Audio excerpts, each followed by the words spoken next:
Are you tired of the 9-to-5 lifestyle? Do you want more freedom to do what you want, when you want it, without sacrificing your current income? Then this is the show for you. Every week, we dive into John's journey towards financial freedom and everything he has learned since 2014. Real estate investing, cryptocurrency, stocks, private lending, foreign residency, tax saving strategies, infinite banking, assets protection, and much more.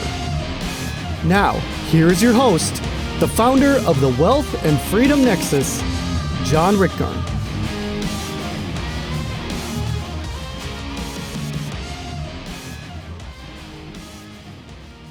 Good morning, afternoon, or evening, depending on when you're listening to this. This is John Rickgarn again, your host of the Wealth and Freedom Nexus podcast. Today, we actually have our first guest that is in the self-directed retirement space. Now, you may have a 401k, an IRA, and you think, well, this is self-directed. I buy my own stocks. I have a stock in Apple. I have some Tesla shares. I have this bond fund. Isn't that self-directed? Well, your Fidelities, your TD Ameritrade, your E-Trades, they want you to think that is self-directed because, hey, you're picking and choosing your own stocks. There's actually one level above that where you can invest in pretty much anything, and we'll get into that a little bit more in detail. I myself opened up a specialized trust account with the company here that we're interviewing. It was a solo 401k back in 2018. I opened that up and have since invested in everything from real estate syndications to a teak farm in Nicaragua and private lending and a little bit of in between there. So I can go into detail that later. But today we have Amanda with Specialized Trust, and I brought her on to introduce herself and the company and how a self-directed account could benefit all of us. Amanda, welcome to the show. Thanks for the introduction, John. I love that. You are like the perfect case study of diversification right there, my friend. Yeah. Multiple assets, multiple countries. I just figured I'd just cover the whole gamut. So. Oh, that's awesome. No, I love it. Well, great to see you again. Thanks, you too. Virtual hugs here, but thanks for everyone tuning in. Again, I'm Amanda Holbrook. I've been with Specialized Trust Company is the name of our firm. We've been in and around the self-directed arena. I mean, if you add up all of the years between all of us, it's a lot. We're not going to age ourselves here.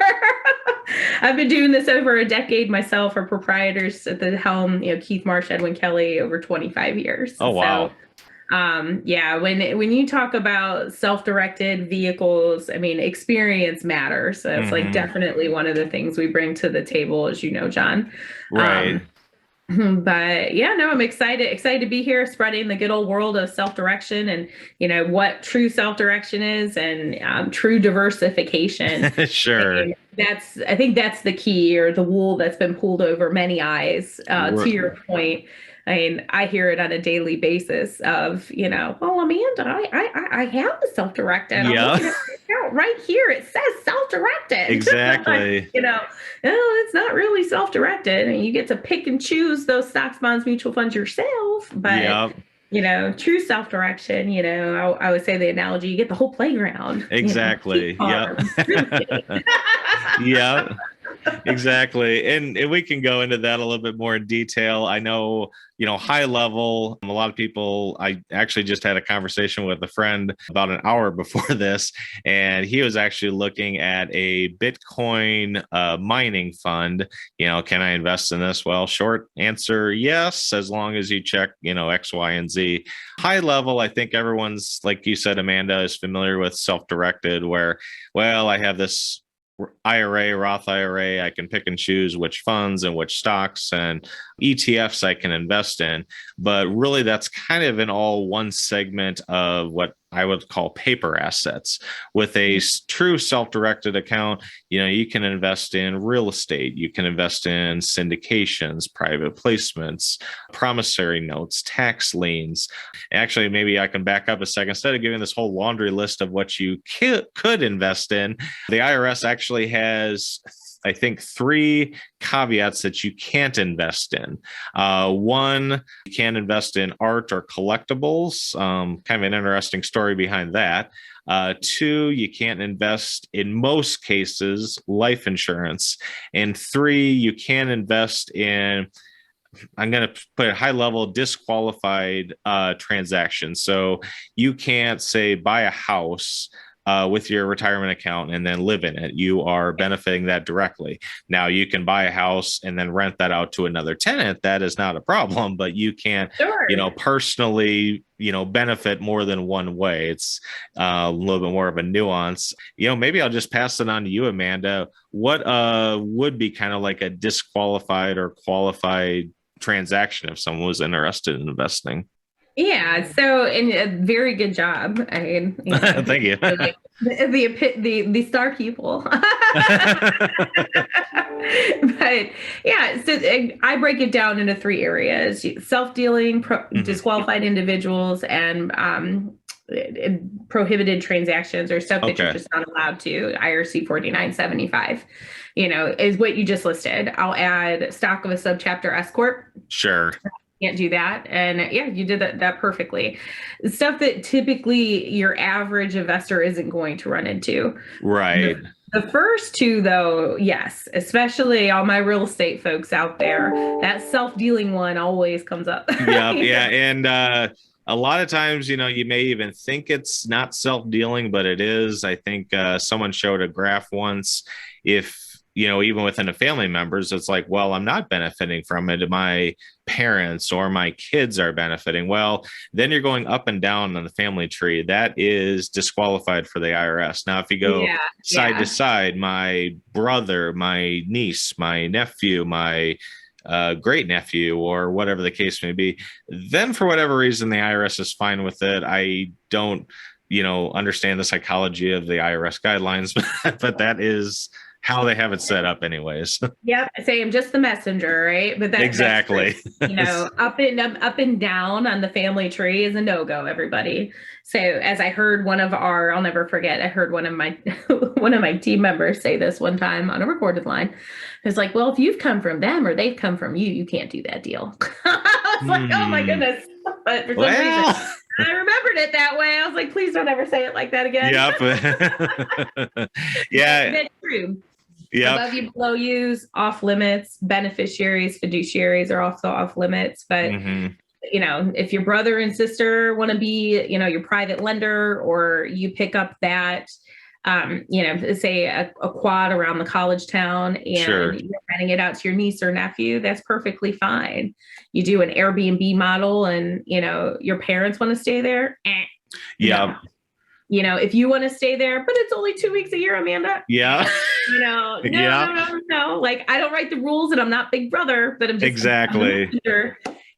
Self-dealing's another one, like an example you asked for, hey, Amanda, can I, roll over my old 401k, make it self-directed and just lend it all back to myself or to an LLC I own 100%. And like, you peel the onion that your name is where that buck stops. So no, like those are, no-nos, but everyone makes this so much more complicated, and you're a great case study for it. Is it really that complicated?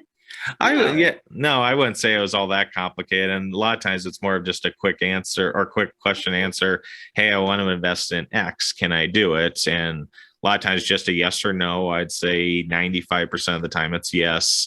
Like you said, few instances come up that's no, or like a caveat. Well, I want to buy rental property. Can I do that? Absolutely. Can I Airbnb it? Absolutely. Can my parents stay in there? Absolutely not. And, we got like 2 yeses and 1 no. So it just acts as the whole thing.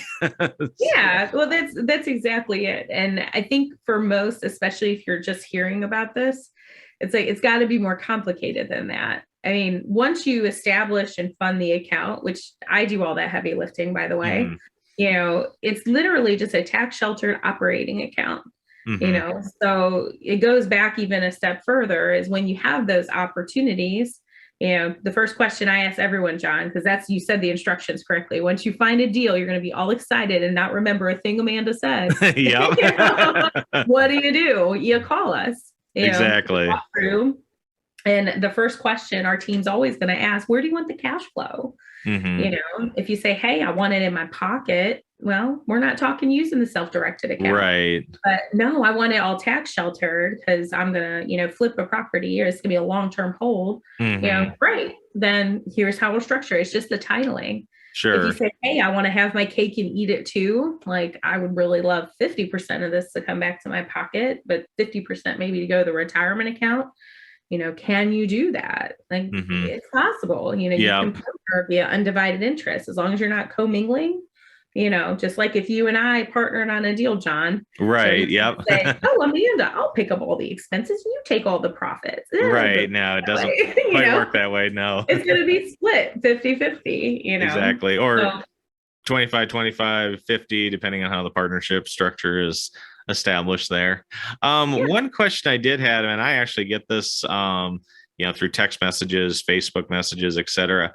And, when we talk about self-directed retirement accounts, generally speaking, they usually fall into two buckets. You have your individual retirement accounts, your traditional IRA and your Roth IRA. But then you have another segment, more of the 401k, which I think most people are familiar with I work for, ExxonMobil, or I work for Apple, and the company offers a 401k or maybe 403b, 457 if you're a nonprofit. But I don't think a lot of people understand that in many cases, they can set up their own solo 401k versus the individual retirement account. Would you be able to talk a little bit more about that? What would be needed, and then maybe even what the benefit, pros and cons of a solo 401k versus an IRA? Yeah, absolutely. So the IRAs, individual retirement accounts, I always kind of chuckle when I explain the criteria. Is every American can have one. If you have a heartbeat and earned income, and a security number, like you can have a Roth IRA too. Well, but so that's the qualifications there, and you can do everything that we just said in those personal accounts. But when you are operating as a business owner, as an entrepreneur, as a solopreneur, and I want to clarify this because typically when our clients fall into two buckets. Okay. One is you're either that full-time entrepreneur, I'm a full-time investor, right? Or it's, well, Amanda, I work at those companies like the Exxon, the Apples, et cetera. I have a 401k, but I also have this, I'm going to use a slang term here, my side hustle, right? LLC, that's earning some income over here. And well, now we're talking 401ks. Even though you participate there, you can still have a solo K over here. But those are kind of our two, I will say categories or avatars of clients. Okay. So when it comes to the solo 401k, now we're talking business plans. So that was personal with IRAs. Now we're talking a business owner. If you're, flipping properties or creating just a revenue, the key or the formula is how to keep more money in your pocket and less than Uncle Sam's, right? How do you earn it? How do you keep it? How do you grow it? How do you protect it? Those are the 4 pillars. Okay. Anybody else makes it more complicated? Run. Yeah. Just go the other way. It's not more complicated. Right. As a business owner, how do you keep more money in your pocket? Well, you have depreciable assets, you have deductions, you have contributions into tax sheltered accounts, 401k. So, and this is not a professional financial term, but you've seen me and heard me say this, they're deeper buckets. Sure. In the personal world, $6,000 to $7,000 a year, depending on your age, is all you can put in. Well, that's not moving the tax needle for a company typically. Right. But if I told you 58,000, which in 22, we're going to get even it's going to be even a deeper bucket. Oh, nice. You can reduce your taxable income by. Now we're talking. Now I've got ears perked up. Oh, if I can put away over 50K, that might really improve my tax scenario. Right. as well as down the road from retirement when you can put in 10 times more versus just, like you said, the 7,000. If you're, was it 55 and over, you can put into a individual retirement account. So. Yeah, well, that's exactly it. So the 401ks, they allow you, the big benefits, the highlight reel here. Why would someone want a solo 401k versus an IRA is kind of a couple prongs. So highlight reel, larger contribution limits. You have tax diversification in one plan. So I didn't even talk about this, but John, if I asked you, would you rather live in a taxable or tax-free environment? Which do you choose? I prefer tax-free. Tax-free sounds good. Oh, that's exactly it. So you get the best of both worlds. You can actually borrow against it. 50% or 50,000, whichever's first. And I mean, I'm not, yes, I have retirement account blinders on a lot of the time. So I live in the gratification world. That's the only instant gratification tool we have. Yep. So I'll pick up myself because it's only fair. When I'm doing a rental property in my solo K, the profits from that are going back to the solo K. I can't take my little munchkins to Disney World on that. Right. Like it's not filling the family vacation bucket. That's retirement. So if I use that 50,000, and I'm not saying, use this for debt consolidation, et cetera. Right. I'm saying use your tools to generate additional streams of income. Right. Is how you can use your retirement. And the last one is a big one. And I'll ask you, because you're a real estate guy. I mean, you believe in the power of leveraging? Yes. A little bit? Yep, I like leverage. Sorry, Dave Ramsey. I'm, pro smart debt. Yeah. Well, it's intelligent leveraging. Yeah. Okay. How do you get to your goal, your financial goals sooner? Is you use OPM, other people's money, or OPI, other people's IRAs. Right. To get to where you want to go. But you do it intelligently. Well, the 401k, you can actually take on a loan. It has to be non-recourse, as IRS. Sure. But, I'll give it a simple math scenario because all this is math, guys. You buy one rental property for 100K cash in your retirement account, or you have the opportunity to buy two with leverage. Which would you rather do? Might as well leverage up. Might as well get more assets, because when it's free and clear, because, typically one of the big strategies my clients will do is, I'll say our clients will do here at Specialized, is you accelerate the pay down. You're not sitting a 30-year mortgage here. Right. Because those rents are coming into a tax sheltered account. So they'll knock down that principal, like boom, boom, boom, boom, aggressive. So it may be 7 years, 8 years, depending on your numbers, that property is free and clear. If you're not 59 and a half yet, what do? I now have two free and clear properties. Do I just take the cash flow, or do I rinse and repeat? Or diversify in another asset, sell them and move on. Exactly. Because when you sell those properties in your retirement account, what are you not paying? Not paying taxes. No cap gains either. Yeah. So again, it's the whole point of self-direction, circling, back to our original topic, was it's investing in what you know. That's it. I know we talk a lot about real estate because for most of us, even if you're not an investor, right. You live in a house, you've got a ceiling, four walls, and a floor under your feet. Like, that's real estate, folks. It is one of the three basic needs of every human on the planet. So if there's always a demand, and, supply and demand is the basis of economy 101. Right. So you can take a little bit of that and make that a foundation of your retirement account. Guess what? Well, is real estate tangible? Yes. Yep, sure is. Is it insured? Do you carry insurance? Why, yes, it is. Yeah. Does it grow just one way? Nope. No. Multiple. Multiple ways. And there's multiple exit strategies.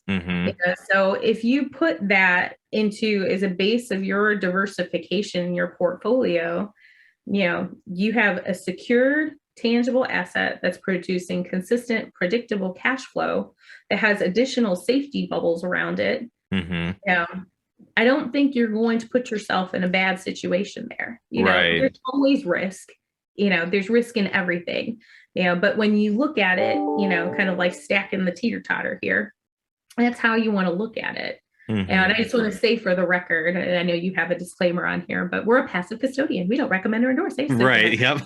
We're not attorneys. We're not CPAs. Yep. Educational purposes only. Exactly. Yep. You're the custodian. You're not the accountant, the lawyer, the CPA for your clients, obviously. So. Exactly. But that's what I mean by invest in what you know. You don't have to be an accredited investor to do this. My 5-year, well, you can't see the picture of him, but he self-directs. Yeah. And it's invest in what you know. The clients, like you say, you have a teak farm, and where? Nicaragua, actually. Okay, that's diversification. Yeah. If that's what you're researching, that's what you know. I have, there's clients that breed cattle in their retirement account. There's some that invest in tech. It's literally, if investing in what you know is not just for real estate or stocks, bonds, mutual funds. Like I say this with real estate professionals all of the time, especially realtors. They have their old 401ks, IRAs, and it's like, well, what are you invested in? Oh, well, I'm in the stock market at ABC company. Like, okay, are you a stock expert? No. Are you a real estate expert? Well, yes, that's what I do. Like, they almost take it as an insult. Yep. Then why aren't you putting your tax sheltered funds in what you know? Right. Oh, I didn't think of that. Well, and I think you kind of hit the nail on the head with the wanting to protect your money and wanting to grow your money. And I think the opportunities for the growth within a retirement account are practically unlimited. If you Google Peter Thiel, and I think he's Ron Wyden's, number one public enemy because he must be stealing from everyone. But backstory, late 90s, Peter Thiel bought a bunch of shares of PayPal when it was a penny stock. I think it was like 1/10 of a cent a share, if I remember correctly. And he bought a couple million shares. I mean, he basically started out with just $1,000 or $2,000 in his Roth IRA. With a Roth account, you pay taxes up front, but the growth is tax-free, and if applicable and managed properly, then the disbursements when you retire are tax-free. So Mr. Thiel put in a couple million shares of PayPal into his Roth IRA. Obviously, PayPal took off. I think last I looked, I think it was like $200 a share, maybe north of that. So, you can do the math. It went in or a couple thousand went in, and it grew to several million. And from there, he diversified, back to the diversification aspect into, companies he knew, companies he was familiar with. So various startups might have heard of a company called Facebook, or I think it's Meta now, or whenever you listen to this, maybe they'll have another name change. But regardless, he diversified again from PayPal. And again, all that growth, all that tax-free in a Roth IRA grew to about $5 billion, which I think for any one of us, I think we would be set. Nothing illegal, nothing, wasn't any stealing involved. This was just utilizing the tax code for the benefit. And, if someone knows of a, mutual fund that grows by that much in a retirement account, let me know. Otherwise, I will try to diversify. So a couple of things I did want to quick unpack just for my listeners. Maybe they're just getting familiar with this and maybe heard the non-recourse loan. I'm also a realtor. I help first-time home buyers and investors as well. So in the loan industry, most people are familiar with a recourse loan. So what does that mean? You buy a $100,000 property, you have a loan on it, you default it, maybe the property's gone down in value. Well, the bank can go after not only the property, but your personal assets. It's a recourse loan of, hey, you owe us $100,000. We're going to come after you until we get that $100,000 in change paid back.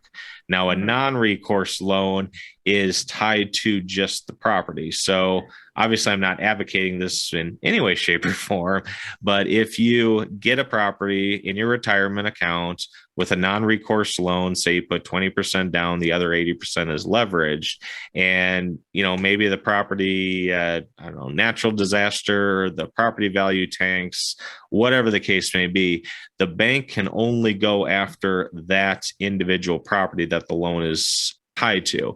So that's where the non-recourse loan comes in. With those, they're not, available to everyone. There are some more qualifying criterias, and typically you might see shorter loan periods, maybe higher interest rates, because that does put a little bit more risk on the banks. So just wanted to quick highlight that for any listeners wondering, well, what the hell is non-recourse loan mean for that? Yeah. And the other thing, I'll piggyback on that, because, if you're just getting into this world, course leveraging is attractive. Yep. Yeah. It's like, where do I get those, Amanda? What do I do? You're not just going to waltz into your local bank and say, okay, I have a non-recourse loan for my self-directed account. They're going to look at you like you have three eyes, alien on board. Exactly. What are you talking about? But we have those resources because they don't sell investments. So, when you open a self-directed account here, we can kind of steer you in the right direction of here's some resources of clients that have used, they have closed loans, et cetera. So that's something where, it's sharing is caring, right? Sure. And our industry is all about education, and how to structure a deal, to get to your goals, whether it's a cash flow goal in a certain amount of time or, ramping up your business or raising private capital. Everyone's a little bit different in that respect. But that was a great job at explaining a non-recourse loan. Thanks. It's just asset based, for lack of a better term. Recourse, you're signing your life away on the dotted line. Yeah, exactly. After all of it. Whereas non-recourse, it's more on them. Right. You're safer, you're more protected that way, as the borrower, because your retirement account's the borrower. Exactly. That's, huge. And there's other folks that they want to be the bank. Right. Like we have plenty of clients that they're the private lender. Yeah. Myself included. I've lent other people's IRAs and 401ks. You might not want. I always laugh because everyone watches like HGTV late at night, especially coming into where I'm at. It's cold and it's getting dark early and it's depressing. How do they do that? How do they fund those flips? And it's like, well, private money, right? They make it look so easy. They just say, phone calls. Yep. Locked up 400K. Oh, buy it. Well, it kind of works like that. You have relationships with, it's who and the resources. But one thing I wanted to touch on, John, for those listeners that are like, well, what the heck can you self-direct? Sure. If you have an old employer's 401k or even a TSP for, those that serve our country or work for the government, old 403Bs, 457s, et cetera, as long as you're no longer active there, you can roll those over to a self-directed plan. Oh, okay. So as long as they're no longer actively employed, that is what they call a qualifying event. Green light, you can move it. Okay. If you're still employed there and you're 59 and a half, green light, you can move it. Okay. That's an ERISA rule. It's Department of Labor. If you are still employed, there's one caveat, and this is a golden nugget, because a lot of times you'll call and they'll say, oh, I want to roll over my retirement account, but I'm only, 38. How can I do that? Sure. Some plans allow for an in-service rollover. Okay. That will allow you to roll over a percentage of your vested balance while still being employed. Some of the larger companies and medium-sized companies do that. It became very popular after 2008 for obvious reasons. But ask, trust but verify, right? Ask. Worst they're going to do is say no. And I'll say, and I've had this experience personally, even if they tell you no, do you mind verifying that in writing? Sure. That customer service person is trained to tell you no. Right. Here. Yeah. Well, and I'm even gonna, put another level on top of that. Feel free to advocate for the changes. I had a previous employer, and we can go into this benefit of 401k versus IRA, but you can actually take loans from a 401k. You can't from an IRA, but you can from a 401k. Now, just because the law allows that doesn't necessarily mean that your employer and your employer's custodian will allow that. I unsuccessfully, unfortunately, tried to advocate that. A former employer, they knocked it down, but teach their own. But with the 401k, I think you had touched base on this. You can take up to $50,000 or 50% of your cash balance out at any time, and that's whichever comes first. So if you have a 401k with a Peter Thiel amount of $5 billion in it, you can only take $50,000. You're capped out at that. You can't take 50% of $5 billion and buy Facebook or anything like that. Likewise, if you only have $50,000 in your account, IRS mandates, well, you can only take 50% of that. You can only take out $25,000.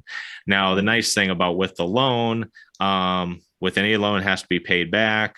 You usually have to have as an interest rate prime plus 1 to 2% to be on the safe side. IRS doesn't want you to take out a loan at 0% interest into perpetuity. With that being said, the loan is usually capped at no more than 5 years. So if you take out a loan, $50,000, okay, I think prime at the time of this recording is 3.25%. Add on 2% to give or take. So figure 5% interest. I have to pay that back, and a maximum of 5-year amortization. Now, the nice thing with that loan, we've already talked about some disqualified opportunities that you can invest in a retirement account, but maybe you want access to that money. You can take out that loan of $50,000 and, do that as a down payment for a property that you Airbnb to your parents, or buy I'm not very good with artwork, but the next Mona Lisa or some artwork, you can buy that and hang that in your office. You can't have art in your retirement plan, but you can pull money out through a loan and then buy an art piece. So with that money that you take out, then the IRS doesn't care. It's like, you could go to Vegas and blow that on the blackjack table for all we care. All we care about is you pay that back. You pay that back with interest, and you're capped at those limits that we've talked about. So just, another benefit of the solo 401k versus the IRA. IRAs, lower contribution limits we've already talked about. Technically, because I'm sure there's some listener out there that says, well, I was told you can borrow money from an IRA. Technically, yes, but there is a 60-day window that you have to replenish that. And if you don't replenish that amount, and even if you replenish it and it's not the full amount, then you have a taxable hit. So I don't consider that myself, a loan. That's more of a, I don't know. Yeah, Band-Aid approach. Because if it goes back day 61, and it's sad, exactly. I have a couple I'm working with right now that their financial planner explained to do this. Yeah. And they missed the window. Yeah. And that's 60 calendar days. That's not 60 business days. They don't care if day 60 is New Year's or Christmas or Hanukkah or 4th of July. It doesn't matter. You have 60 days. End of discussion. That's exactly it. There's no grace. There's no grace with that. So I don't even consider that. What you explained before, that it's restriction free. That's key. So we ran into that a lot with COVID. Employers that didn't allow it. But if you're listening and you're looking at, a lot of folks listening are probably, if COVID taught us anything, it's additional revenue streams. Right. Are key. Diversification, additional revenue streams are key, because you never know. But you can absolutely use that as a catalyst to, get some marketing out there, get an asset that's cash flowing, et cetera. Once you take control of it. But I think that's the overarching message is the more control you have, guys, within the self-direction and every other vehicle, the better your outcome is going to be, because nobody's looking out for number one more than number one. Exactly. That's key. And you don't have to be, like the savviest investor, or anything like that to be able to do this. It's very, it is more, just like they teach you in school, it's who you know. It literally is. I get that question all the time. Well, where do I find this stuff? Great investment groups, folks like you are phenomenal for this, of connecting the dots. That's literally all it takes. And if you have questions, just ask. That one thing I'm doing here, and we'll have this in the show comments, I'm sure, is I'm going to give you a link directly to my calendar. So if you have questions, hop right on there. Yep. That's my gift to you is my time, this big, beautiful brain in here, and just see what makes sense for you. As I tell all of my network, it's never a matter of if, it's always when. And even if now is not the time, make that plan so and you can get there, because plans and dreams and to-do lists and goals, even if you write them down without action, right, that's just dream, baby. I mean, that doesn't do anything, so ask the people, connect with us, and we're happy to get you on that path. And if it doesn't make sense, John, you've known me for enough years, I'm going to tell you it don't make sense. Yep. If it does make sense, or you're doing something the wrong way, I'm going to kind of say, well, have you ever looked at this or looked at it this way of a different angle? It's always perspective. I'll throw in some freebies, like our ebook to financial freedom in there too. Oh, perfect. I'm all for education, and I'm a big giver, and I really do believe, and I practice what I preach, so if it's your, personal family, I'm huge on doing this stuff for kids. I don't know about you, John, when I learned about this, why should I read this in your bio?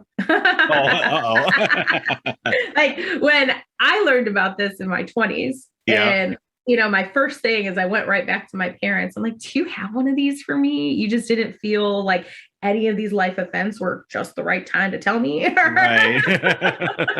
It's if you want to put like a gold star in your mother, father of the year chart, or aunt or uncle of the year, like, opening up a Roth for a kid and having that compounding interest tax-free for that many years.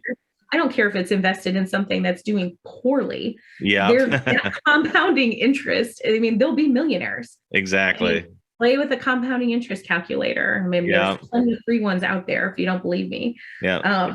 It's just they have time on their side. Most of it's compounding interest, definitely the eighth wonder of the world. But I think tax-free compounding is maybe the ninth wonder of the world. I don't know. Yeah, take that, Einstein. I think that was the. I think that was or at least it's attributed to him. So. Yeah, I say he took credit. He's got the most teams, so we'll give it to him. Exactly. So.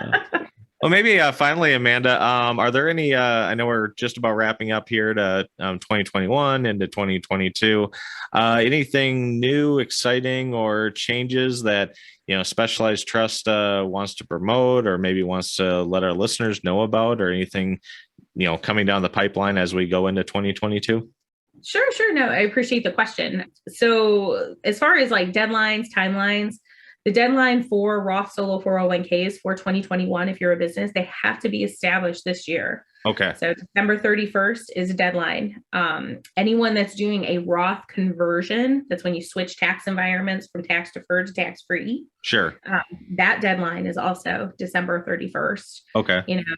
Roth IRA contributions, health savings accounts, covered eligible, you have until April 15th of the following year to do. So those would be kind of your urgencies. Typically, it's always a deadline, or I have a deal where I get the phone call of, Amanda, can you move a mountain for me?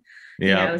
So those are more of our deadlines. I always appreciate activity. Yeah. And for those listening, please don't call Amanda on December 30th and, hoping for a Hail Mary to get it done by December 30th. Yeah. It's not going to work. No, I always say, I'm like, you want to make sure you're on my calendar first week of December is at the latest to get that stuff in. To get that stuff in. But as far as stuff that we're working on, I mean, something we've had a lot of success with over the past couple of years. And I mean, more so, I'm seeing it more now since COVID, is looking at more of like the family legacy planning. We do obviously one-on-one accounts, but we do, we call it our platinum program. I call it our family plan, when you're looking at doing stuff, not only, and I'll just pick on a family aspect, mom, dad, but you are planning for your kids and looking at more of a generational picture. When you're explained like how to do this or how to get all of these to work together, there's two things. It's like, oh, run to the back of the room and write me a big check and we'll give you the secret sauce. Like, I hate that. And two, when you add up all of these accounts, it's like, oh man, that can get expensive, but we have all inclusive, like just flat fixed program that does that regardless of account balance. And there's a ton of education to it. My point is getting you on that plan, because by the time we're done doing our one-on-ones, my challenge to you is you're out there doing a deal, making returns. Perfect. I appreciate that. Get the results. But yeah, that's something that we've been focusing a lot of time on and seeing a lot of results and, giving a lot of success stories. So. All right, cool. All right. Well, and in closing here, Amanda, usually this is where I ask, how can my listeners get in touch with you? Now, if you're watching this on my YouTube channel, you have been staring at Amanda's background, which has her email and phone number staring you right at the face. Now, if you are listening to this while working out on the road, and for the love of God, I hope you're not watching YouTube while driving. For those listening to this, how can my listeners get a hold of you, Amanda? Yeah, so I will put my link to my calendar will have all my contact info in it as well. But Holbrook at IRASTC.com. That is IRASTC, like specialized trust company.com. And that number 505-514-0587 is my direct dial. You can text me, call me on that. Gotcha. So that is all of it. All of the way. Sounds good. And I'll have those in the show notes too. Again, if you're driving, you don't have to try to write the number down while, merging on I-95 or anything like that. Sounds good. Well, I appreciate your time, Amanda. Thanks for joining in. I might have to have you on again. Sure, I'll have some additional questions, but I will definitely get this out here shortly. So hopefully my listeners have a good 30 plus days if they need to or want to make some changes to their retirement accounts or retirement situation. Absolutely. And thank you, John. Hugs. I appreciate it. Always gratitude here. And, for those of you listening, I appreciate you taking the time to even, dedicate listening, improving your financial future, because it's your money. It's your future. You might as well do it your way. Yep, exactly. So thanks again, Amanda. And you are listening again to the Wealth and Freedom Nexus podcast. Stay tuned and be sure to rate and subscribe so you get updated every single week. Talk to you later. Thank you for listening. Be sure to share, rate, review, and subscribe on your favorite podcast platform. For more updates, check out www.wealthandfreedomnexus.com. Remember, nothing on this show should be considered tax, legal, investment, or professional advice. This show is produced solely for educational and informational purposes. Please consult an appropriate and licensed tax, legal, real estate, or business professional for specific advice for your situation. For distribution or publication rights or media interviews, please contact the host.